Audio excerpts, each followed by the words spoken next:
Setelah itu pemirsa, seluruh umat Hindu di Bali turut merayakan Hari Raya Galungan yang jatuh setiap 6 bulan sekali dengan melakukan persembahyangan seperti halnya di Pura Agung Jagatnata, Kota Denpasar. Untuk mengetahui situasi persembahyangan di Pura Agung Jagatnata Denpasar, reporter kami Desak Aryani dan kamerawan Ngurah Wira akan melaporkan. Silakan Desak Aryani dengan laporannya.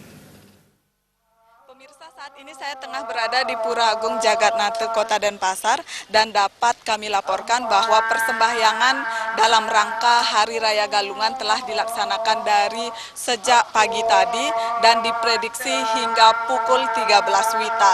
Dan pemirsa, dapat kami laporkan pula bahwa pemedak yang datang di Pura Agung Jagatnata Kota Denpasar berasal dari Kota Denpasar dan juga para penduduk pendatang yang berasal dari luar kabupaten ataupun Kota Denpasar.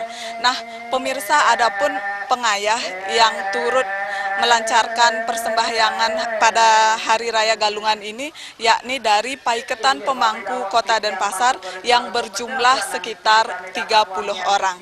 Pemirsa, dalam rangka melaksanakan Hari Raya Galungan ini, persembahyangan diatur semaksimal mungkin agar tidak ada kepadatan pemedak yang datang, dan dalam sisi utama atau pintu utama Pura Agung Jagatnata Kota Denpasar dijaga oleh pecalang Kota Denpasar. Nah pemirsa, untuk arus lalu lintas di sisi utara Pura Agung Jagatnata Kota Denpasar terpantau lancar, tidak ada penutupan arus ataupun pengalihan arus kendaraan.